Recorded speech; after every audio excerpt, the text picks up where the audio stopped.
Fondée en 1990, Galit et ses 350 consultants et experts accompagnent les établissements financiers, les commerçants et les acteurs de l'industrie du paiement dans la transformation de leurs services de paiement afin de les rendre plus simples, efficaces et sûrs dans la vie de tous les jours. Galit vient de publier une étude pan-européenne sur les attentes des consommateurs vis-à-vis des paiements. Un enseignement clé, 25% des consommateurs européens déclarent avoir un compte auprès d'une néobanque ou d'un acteur alternatif du paiement. Galit, donc dans ce numéro de Smart & Co avec mes invités. Nicolas Miard, bonjour. Bonjour. Bienvenue, vous êtes directeur du conseil de Galit. À vos côtés, Marie de Grand-Guillot, bonjour, directrice générale déléguée de Nickel. Galit, entreprise qui existe depuis le début des années 90. C'est ça, c'est quoi votre métier? Racontez-moi. Alors Galit, on est une société de conseil et de services en fait, spécialisée dans l'univers du paiement. Donc en fait, on aide toutes les entreprises qui travaillent dans les paiements, de votre banque chez qui vous avez votre carte de paiement, jusqu'aux commerçants chez qui vous payez. Et on les aide donc sur toute la chaîne de valeur du paiement à réussir leurs projets dans les paiements et à appréhender correctement l'ensemble des innovations et de ce qui se passe dans le paiement. Alors justement, si on essaye de comprendre un peu, qui sont vos clients ? Alors donc on travaille à la fois pour des banquiers essentiellement sur toutes leurs problématiques de cartes, de comptes, de virements.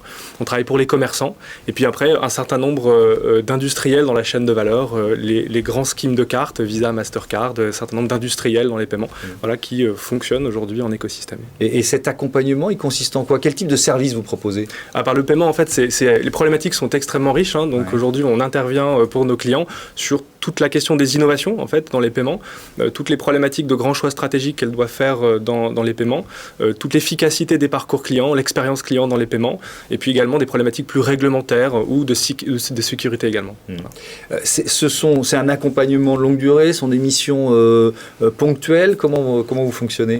De bout en bout, c'est-à-dire qu'on peut être ponctuellement en amont sur un certain nombre de grandes problématiques ou d'orientation à prendre, mais on peut aller jusqu'en aval, évidemment, jusqu'à délivrer des projets pour nos clients et jusqu'au même au test de leur solution de paiement, même dans la durée. Quoi. Et puis il y a aussi un rôle on va dire, d'étude sur le marché. Vous venez de publier un baromètre, le baromètre Pay Observer, c'était le 16 juin dernier. On va y venir en détail. Marie de Grand-Guillot, c'est quoi Nickel? Racontez-moi en quelques mots.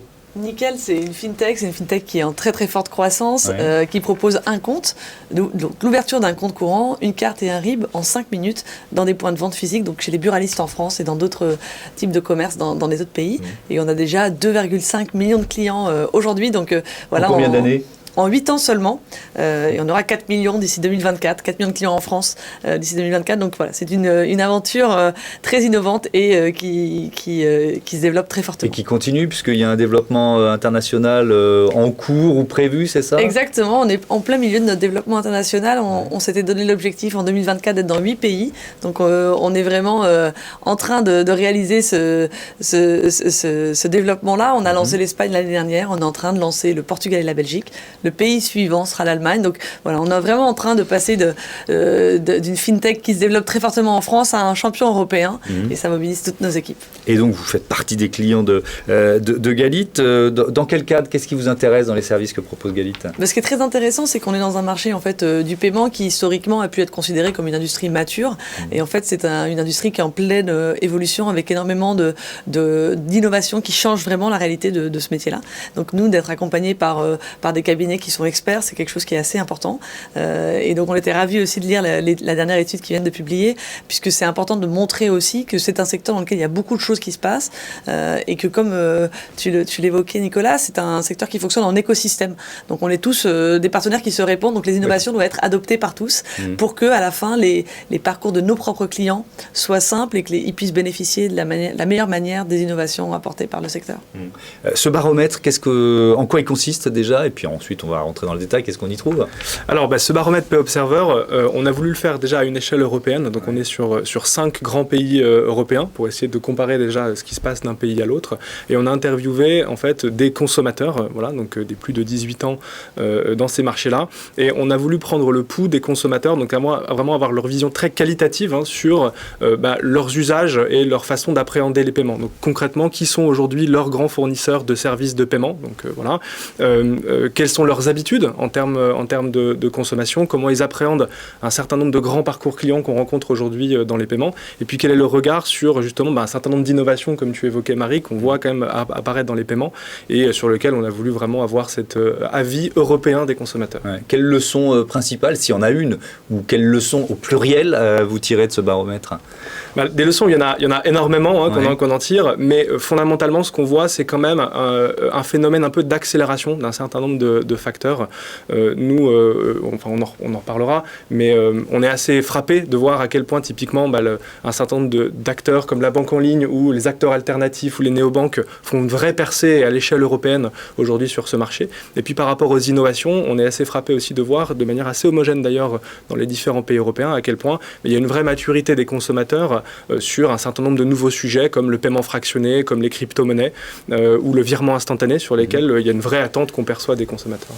Une attente et une adhésion rapide, ou alors il y a parfois un peu de crainte ou de réticence pour changer ses habitudes en fait? Tout à fait, il y a beaucoup de crainte, et c'est aussi ça qu'on a voulu aller chercher dans l'étude. On essaie de regarder un peu quels sont les freins à l'adoption, et donc d'essayer de repérer, on va dire, les grands sujets à traiter, on va dire, par les acteurs, s'ils veulent favoriser l'adoption de leurs consommateurs. Un baromètre comme celui-là, comment vous l'utilisez, vous? C'est de l'info, tout simplement, ou c'est des pistes de réflexion? Ça vous conforte dans certains choix? Comment vous l'utilisez? Oui, nous, c'est vraiment de la matière, en fait, pour venir nourrir notre stratégie. On est dans un marché où les acteurs font tous des choix assez forts, et pas forcément les mêmes d'ailleurs, parce qu'on parle des néobanques ou on parle des fintech. En fait, on a tous des modèles qui sont assez différents. Nous, les enseignements qu'on en tire, par exemple, c'est l'importance de la confiance. C'est pas facile de changer ses habitudes ou d'aller dire que votre compte courant ou votre argent, vous allez le donner à un acteur nouveau, un nouvel entrant.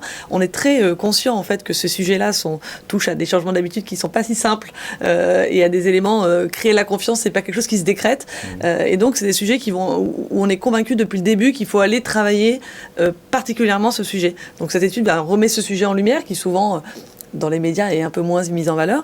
Nous, on est convaincus depuis le début que c'est clé, donc ça nous renforce en fait dans la conviction de ce qu'on construit. Et c'est pour ça d'ailleurs qu'on a associé le digital avec des points de vente.